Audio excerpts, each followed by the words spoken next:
Sejam muito bem-vindos ao Construindo Catedrais. Eu sou Eduardo Fausti, arquiteto especialista em arquitetura sacra e seu anfitrião. Hoje falaremos sobre o Livro dos Monstros, capítulo 1, que é O Estranho, Diferente, Selvagem, Totalmente Outro. Para falar deste tema, minha conversa é com o monge beneditino Dom Roberval Monteiro da Silva. Natural de Rolândia, Paraná, ele é pintor e professor do Pontifício Ateneu Santo Anselmo, em Roma. Tem mestrado e doutorado em Teologia e Iconografia pelo Pontifício Instituto Oriental de Roma, obviamente na Itália. Inscreva-se no nosso canal do YouTube, Arque Eduardo Fausti, e me segue lá no Instagram, que é @faustiarque, Facebook, Arque Eduardo Fausti também. E se você quiser se aprofundar um pouco mais, acesse ao meu site, que é fausti.arque.br.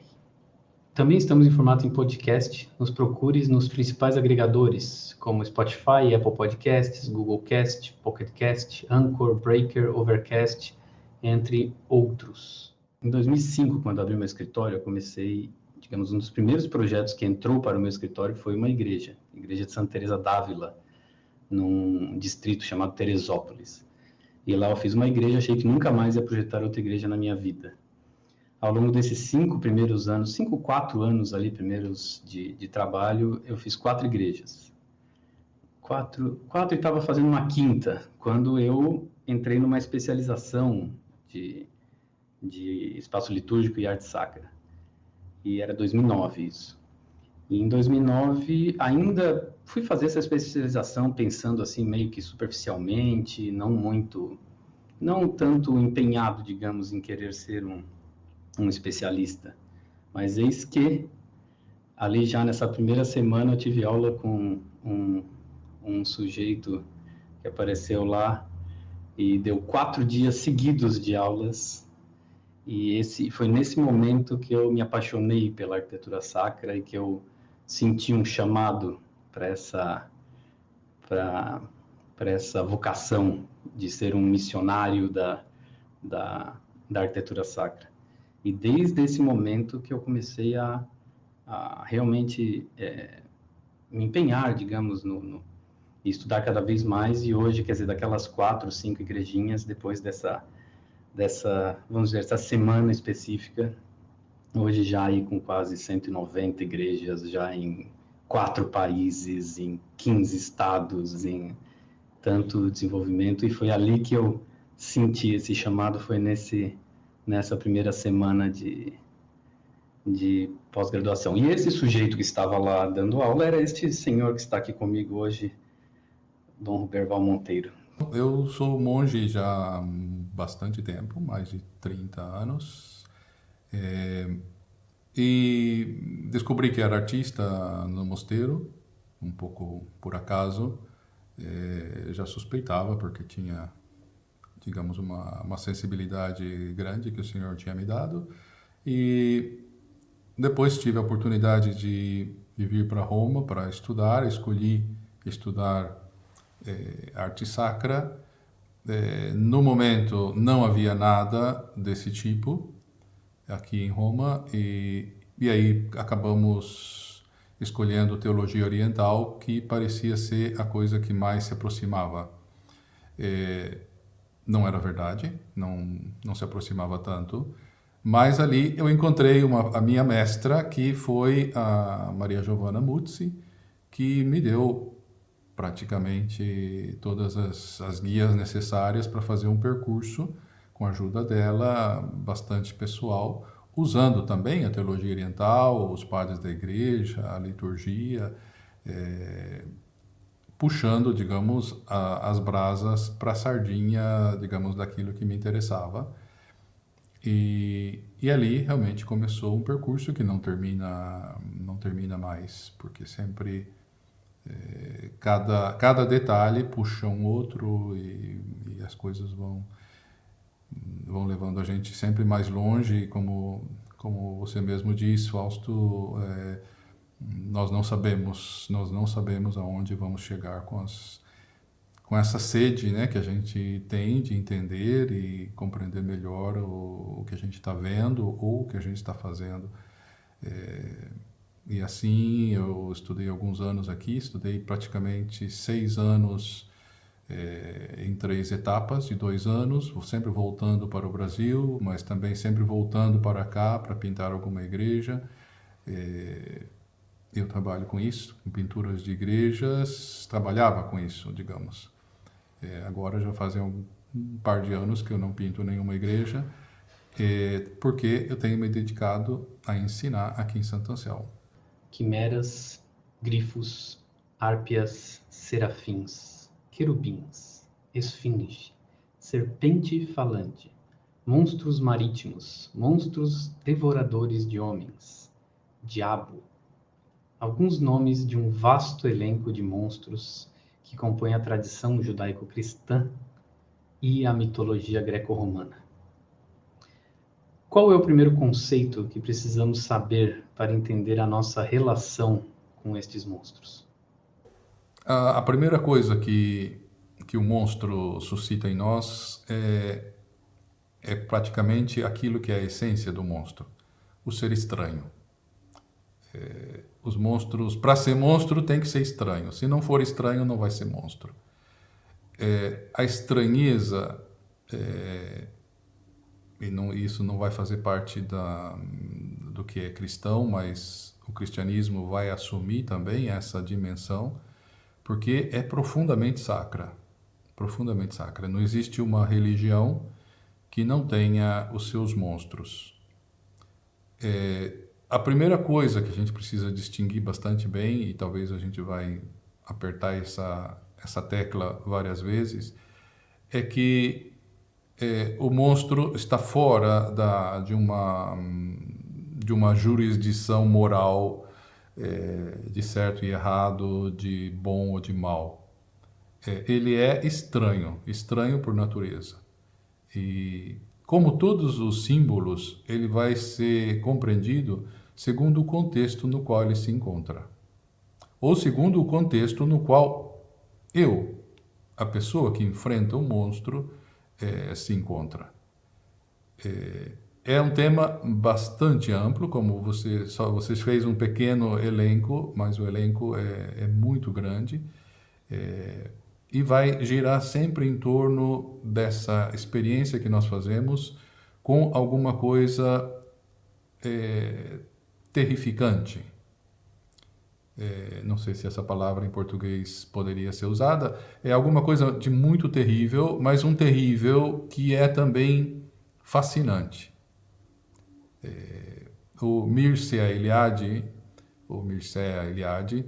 ele conta que quando ele era criança, ele foi um grande historiador das religiões e veramente até agora não saiu ninguém maior nem melhor do que ele. E ele estudou profundamente as grandes religiões e sobretudo o fenômeno religioso. Mas isso, na raiz de tudo, está uma experiência que ele fez como criança, na qual ele, com os pais, passeando no campo, fazendo um piquenique, ele escapa um pouco e entra num bosque e ele encontra uma clareira. No meio da clareira tinha um tronco cortado. Em cima do tronco tinha um pequeno lagarto, um lagarto camaleão, com cores maravilhosas, com cores incríveis. Ele vê esse animal todo colorido e ele fica deslumbrado, ele fica fascinado, ele entra em êxtase diante daquele ser. Ele diz, parecia ser o ser original. Ele faz uma experiência de Deus, uma experiência mística que vai orientar a vida dele por muito tempo, com esse animal fascinante, terrível, porque digamos, um réptil dificilmente vai ser uma coisa assim muito simpática, mas é terrível, é belo, belíssimo e ao mesmo tempo estranho e terrível. E ele vai usar a palavra andrógeno. que faz parte, né, que faz parte dessa estranheza. O andrógeno não é o andrógeno como nós entendemos no vocabulário de hoje. O andrógeno, inclusive ele tem um livro sobre o andrógeno, que é muito, muito interessante. O andrógeno seria o ser não separado. O ser não é o hermafrodita, que é ao mesmo tempo homem e mulher, mas é o ser antes da separação.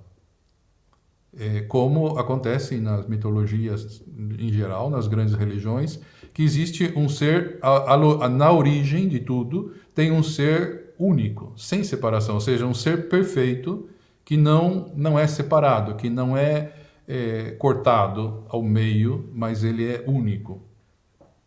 Isso nós temos, Adão, por exemplo, é um andrógeno, até que ele seja separado em dois, uma parte macho, uma parte fêmea, e isso tudo tem significados profundos dentro de nós, porque também nós, no momento em que nós somos concebidos, o óvulo fecundado se torna uma coisa só, que não é ainda nem macho nem fêmea. Então, todas essas imagens simbólicas que nós temos fora de nós, de alguma forma refletem essa realidade nossa. E para os monstros vai funcionar mais ou menos a mesma coisa. Então, essa estranheza é uma estranheza benéfica, uma estranheza maravilhosa, porque nos faz entender que a nossa compreensão é muito estreita. Nos faz entender que o nosso intelecto, por maior que seja, ele não consegue abarcar tudo. E isso, como diz Adélia Prado, né, ela fala, isso me faz sentir pequena de novo. E isso é muito bom. Isso é muito bom porque eu me posso inserir dentro de um organismo muito maior que eu. Então tem esse dado da estranheza do monstro, porque ele é diferente. Ele escapa do meu conhecido. E escapando do meu conhecimento, ele me propõe coisas novas. Me propõe, sobretudo, experiências novas. Né? Sentir a morte muito perto, por exemplo. A morte é um monstro. Um dos monstros, dos quais todo mundo tem medo, em geral. A experiência, por exemplo, eu quando criança fiz uma experiência com uma cascavel muito grande que esteve a menos de 1 metro de mim, enrolada, chacoalhando o rabinho. Eu estava muito distraído em um rio, num pequeno riacho, e de repente escutei o ruído do chocalho e virei-me lentamente e vi a cascavel a menos de 1 metro de distância. Uma cascavel que devia ter pelo menos uns 2 metros de comprimento. Eu pude medir na hora que ela foi embora. E ela me olhando, mostrando a língua, e eu paralisado, completamente paralisado. E eu só me lembro da beleza. A beleza daquele animal. Um animal fascinante. Eu me lembro das cores, das escamas, das tonalidades. Me lembro de cada detalhe, porque estava muito perto.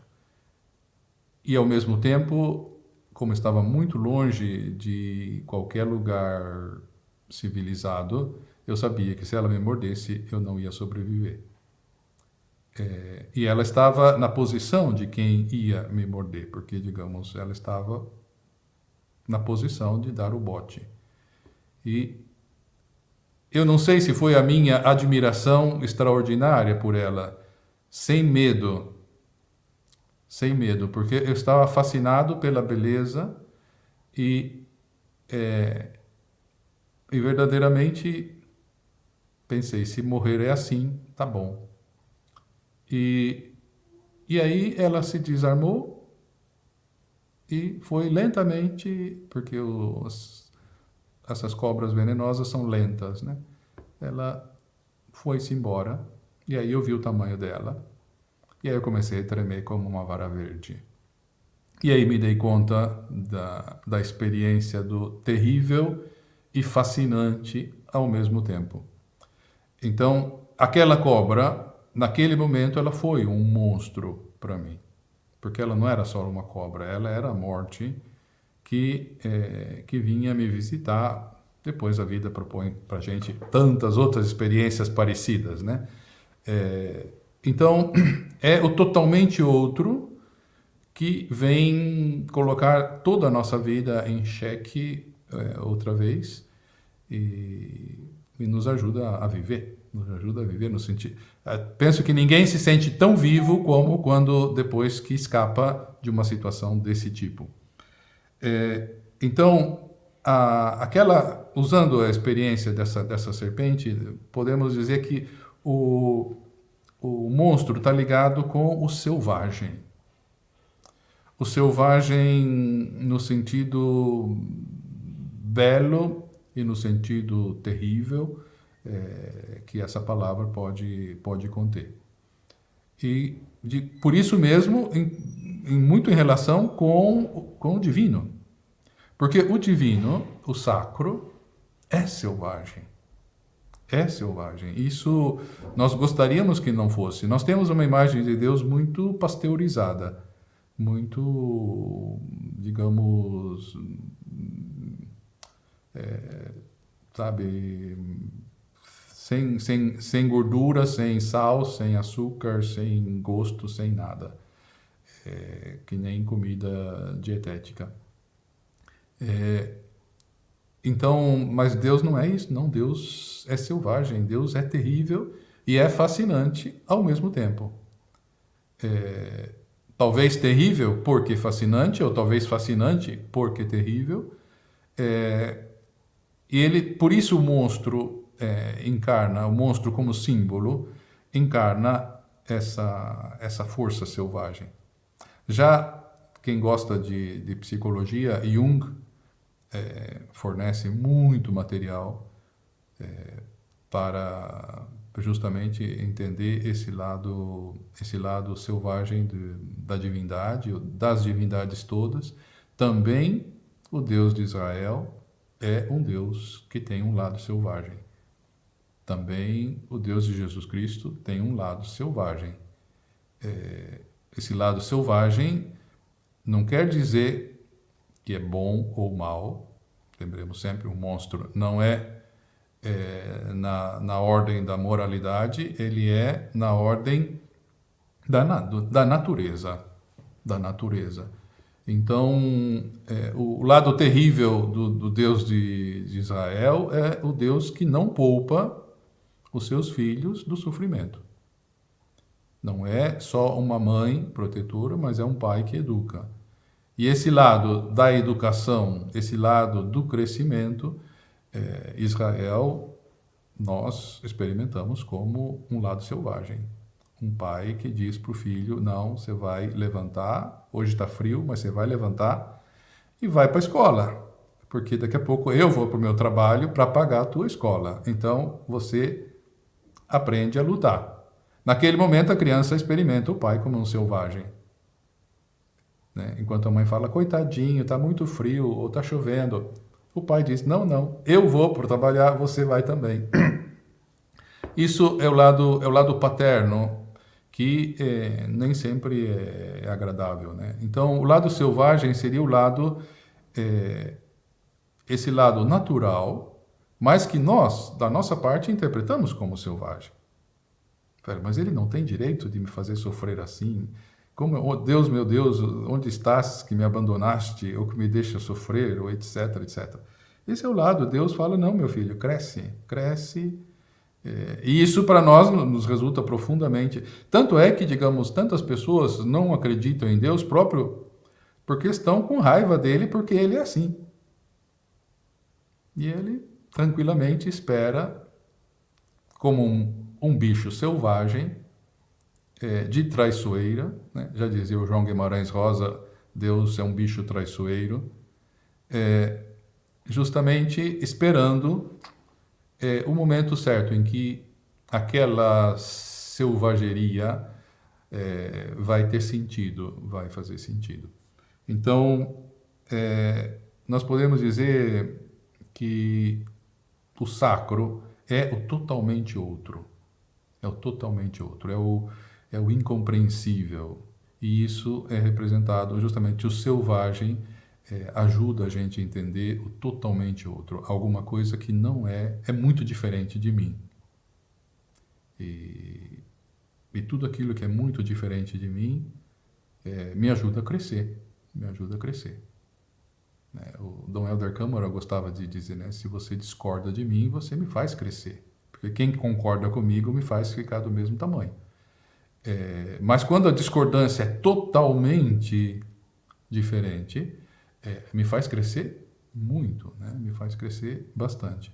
Máscaras é uma coisa que, infelizmente, na religião hebraica e no cristianismo nós não temos, mas a máscara é alguma coisa profundamente religiosa, justamente porque são máscaras de monstros em geral, né? Que nas culturas chinesa, japonesa, vietnamita, asiáticas de modo geral, africanas, sem dúvida nenhuma, as pessoas se revestem da divindade estranha.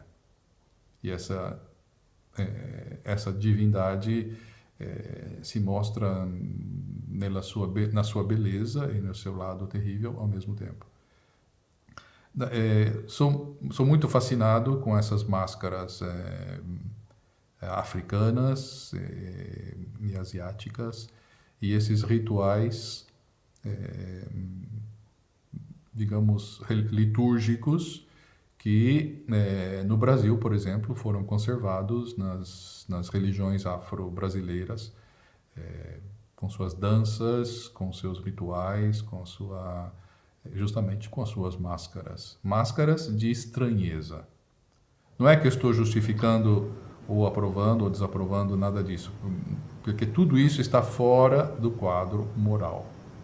Tudo isso está no âmbito de uma experiência religiosa que ajuda o homem a entender a estranheza do divino, a estranheza do sacro e a não circunscrição, uma palavra complicada, mas vamos tentar traduzir de uma forma simples. Por que o Deus de Israel não quer que se tenham imagens? Não é por causa da imagem, mas é por causa da atitude que eu tenho de controlar a imagem. Se eu digo, essa imagem, esse ídolo é o meu Deus, eu guardo ele aqui na minha mão, dentro da minha caixinha, dentro da minha gaveta, no meu armário. Então, é um controle da divindade. Esse controle da divindade é ilusório e faz mal para nós. Porque faz mal, porque a partir do momento que eu consigo controlar Deus ou a divindade, não é divindade. Sou eu mesmo. E isso faz mal para mim. Faz mal porque eu me torno prepotente, eu me torno superior aos outros, porque eu tenho o poder da divindade. Então, os monstros me ajudam a lembrar sempre, eu não tenho poder sobre nada. Os monstros são selvagens, Deus é selvagem, desse jeito, um selvagem com, entre aspas, digamos assim, que me surpreende sempre e vai me surpreender sempre. Como me surpreende sempre um animal,